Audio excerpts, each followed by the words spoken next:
दस्तगीर साहब, जो मैंने आपको टुकड़ा सुनाया, उस टुकड़े में आपने देखा कि आज सुप्रीम कोर्ट में ये सवाल उठाया गया कि जी बहस तक नहीं करने दी गई, फौरी तौर पे जो है स्पीकर ने रूलिंग दे दी। लेकिन 31 तारीख को स्पीकर सबको कहते रहे कि आप बहस करें इसके ऊपर, लेकिन कोई भी ऑपोजिशन का मेंबर जो है वो फ्लोर ऑफ द हाउस में बहस करने को तैयार नहीं था। डॉक्टर साहब, मेरी गुजारिश है कि आप अपने नाजरीन से माफ़ी मांग लें, क्योंकि आपने एक बिल्कुल गलत जो क्लिप है वो चला दिया है। इससे पहले कि अदम एतमाद की तहरीक पेश की जाती, ऐवान में वक्फा सवालात था, और आपने जो क्लिप्स दिखाया है वो वक्फा सवालात का क्लिप है। उस वक्त तक तो अभी जो मोशन है, जो करारदाद है, वो पेश ही नहीं हुई थी, और ऑपोजिशन ये 31 का क्लिप नहीं था जी, ये 31 का ही क्लिप था। लेकिन उस तहरीक अदम एतमाद की तहरीक से पहले जो वक्फा सवालात था, ये उसका क्लिप था। तो आपने बिल्कुल अपने नाजरीन को गुमराह किया है इस क्लिप के जरिए। तो आप प्लीज इसकी माजरत कर लें, क्योंकि इसका तहरीक हम माजरत इसके खाए, हमें इसकी अभी भी टेक्निकल अंडरस्टैंडिंग नहीं हो सकी। आप इसको एक्सप्लेन कर दें, because apologies on our part. हमें तो ये अंडरस्टैंडिंग है कि 25 को जब रेजोल्यूशन और करारदाद आ गई थी और 31 तारीख को जब बहस के लिए कहा जा रहा था, उस वक्त ये मुकालमा हुआ था ऑपोजिशन के लीडर। ये सही नहीं है। ये मुकालमा 25 तारीख का है कि कहा गया कि जनाब 31 का है सर। तो सही 31 का है, लेकिन उससे पहले चूंकि 31 का है, लेकिन उससे पहले चूंकि वक्फा सवालात था जिसका तहरीक अदम एतमाद से कोई ताल्लुक नहीं था।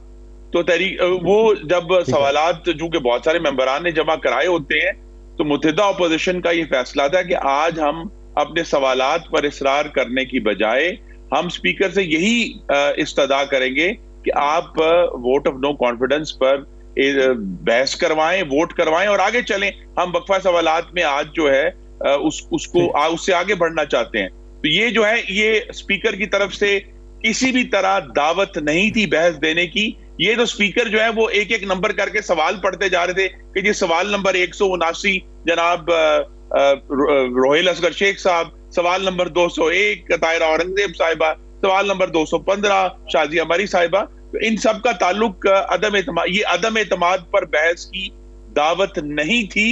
ये सवाल पूछने का एक प्रिविलेज था जो दिया गया था। तो लिहाजा ये कहना कि जी स्पीकर ने तो कहा था बहस कर लें और फिर हमें उन्होंने जो है ऑपोजिशन बहस करने के लिए तैयार नहीं थी, ये बिल्कुल ही लग़्व और झूठ बात है। अच्छा, कौन सा एक और फॉलो अप क्वेश्चन, वो क्वेश्चन ये है कि आज की जो प्रोसीडिंग हुई वहां पर एक पॉइंट पे एक बहुत ही ऑनरेबल जस्टिस साहब ने फारूक नाइक साहब से ये सवाल उठाया, जब वो बहस कर रहे थे उससे सवाल उठाया कि क्या आइन में गुंजाइश है कि स्पीकर की रूलिंग को रिवर्स किया जा सकता है। उस पर फारूक नाइक साहब ने कहा कि आइन तो इस हवाले से खामोश है, इसकी कोई गुंजाइश वहाँ पे नज़र नहीं आती। तो इस किस्म की जो डिस्कशन हो रही है, उसके बावजूद मौलाना ने चंद घंटे पहले जो अपनी प्रेस टॉक की है, प्रेस ब्रीफिंग की है, उसमें उन्होंने यही कहा कि आर्टिकल जो स्पीकर की रूलिंग है उसे रिवर्स करना है, उसे कलअदम करार देना है। ये इंसिस्टेंस आप कैसे कर रहे हैं जब सुप्रीम कोर्ट के अंदर ये बहस हो रही है कि उसको कलअदम नहीं करार दिया जा सकता, उसको आप कलअदम करार देने का फायदा भी नहीं है, बिकॉज जो रेजोल्यूशन और करारदाद थी वो सेल्फ लिमिटिंग थी, 7 दिन में खत्म हो जाती है, असेंबलीज डिसॉल्व हो चुकी हैं। तो ये फिर पॉइंट क्यों आपका है? डॉक्टर साहब, समझने की जरूरत ये है आपके नाजरीन के लिए भी कि ये जो कार्रवाई थी, ये आइन का एक शिक है 95, जिसके तहत वजीर आजम के खिलाफ अदम एतमाद लाया जा सकता है।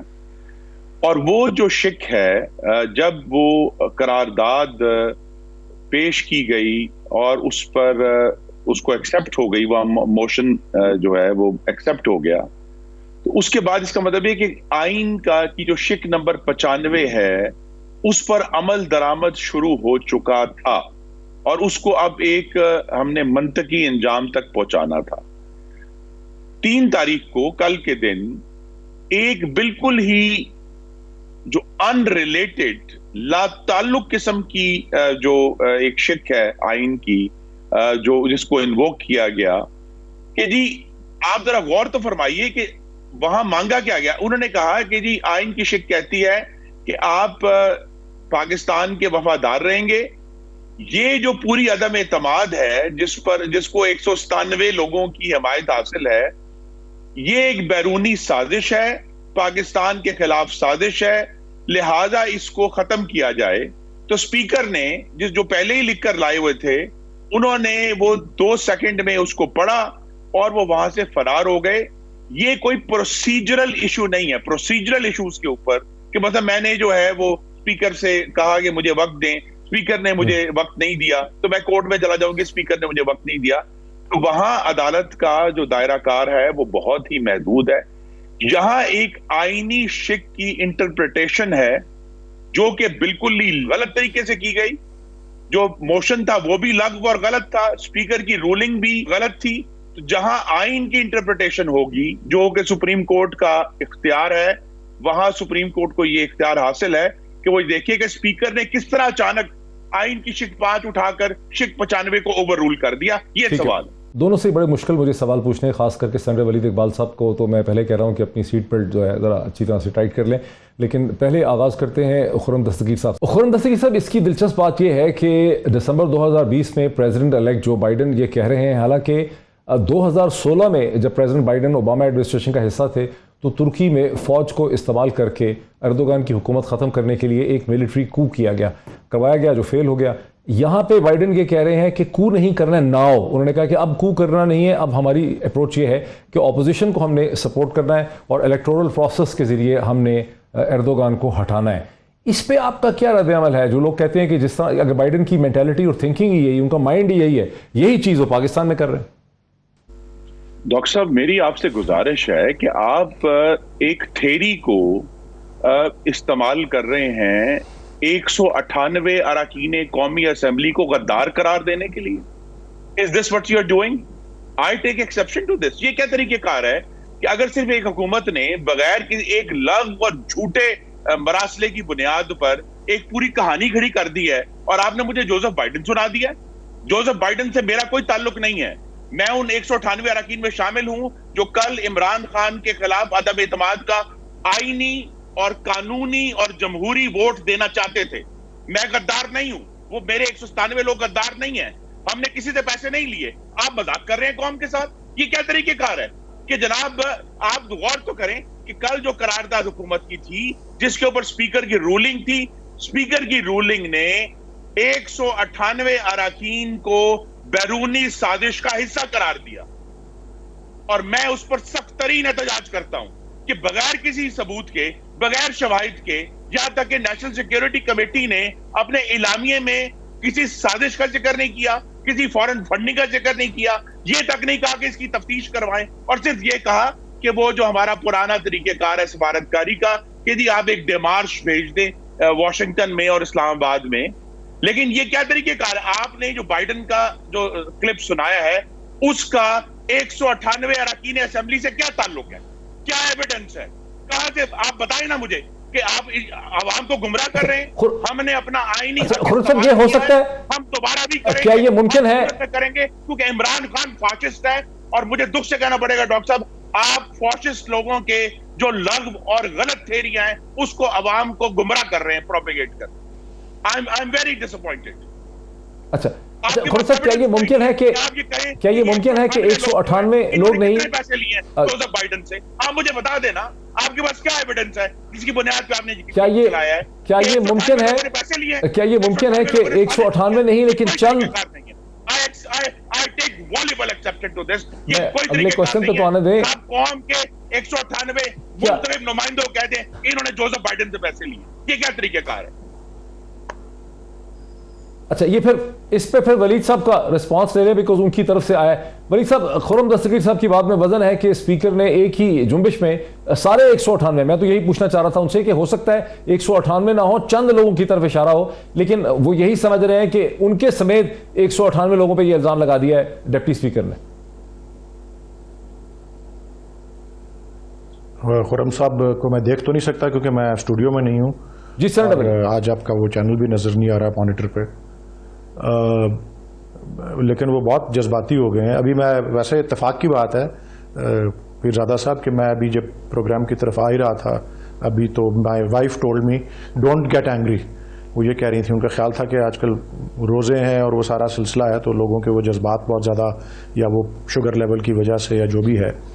बात ये है कि कासिम सूरी साहब ने کسی کی انفرادی شخص یا کوئی ممبران، وہ آپ نے ٹھیک فرمایا کہ وہ ان کی تعداد کوئی بھی ہو، 198 یا 96 کی بات کی، انہوں نے سارے پروسیس اور اس کے وہ پروسیس ہے، آئین کو سبورٹ کرنے کی گفتگو ہے، آئین سے غداری کی گفتگو ہے، جس کا الزام آپ نے ہم پر لگایا ہے. ہم جذباتی ہوں گے، ہم عوام کے منتخب نمائندے ہیں. آپ نے ہم پر ایک قبیح ترین الزام لگایا ہے جس کے خلاف یہ چارہ جوئی ہوگی. اٹ کی not be allowed to stand. Election ہوگا، ہم اس میں بھرپور طریقے سے حصہ لیں گے، لیکن یہ جو الزام ہے اس کو ہم کبھی ایکسپٹ نہیں کرتے. یہ الزام جو ہے یہ اس وقت عدالت عظمیٰ میں، یہ پاکستان کے یہ کوئی چھوٹا موٹا میجسٹریٹ نہیں، دس از دی ایپیکس کورٹ. یہ آئین کا جس کو کسٹوڈین یا محافظ کہا جاتا ہے، وہاں پہ یہ معاملہ پہنچا ہوا ہے. وہاں پہ قاسم سوری صاحب اپنے تمام دلائل پیش کریں گے.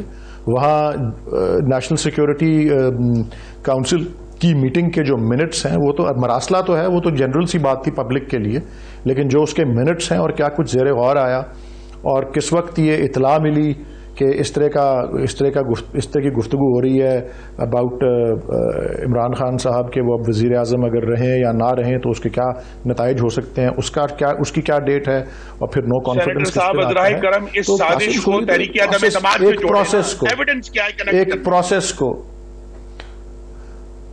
وہ اب تو کورٹ کے اندر پیش کیا جائے گا وہ سارا ایویڈنس. میں تو وہ اپنے بغل کے اندر فائلیں لے کے تو نہیں پھر رہا یہاں پہ. میں تو آپ کو صرف بتا رہا ہوں کہ یہاں پہ انہوں نے ایک پروسیس اور ایک کاروائی جو ہے جو ہوئی، اور اس کی ٹائمنگ اور وہ جس طریقے سے ہوئی، اور پھر جس طریقے سے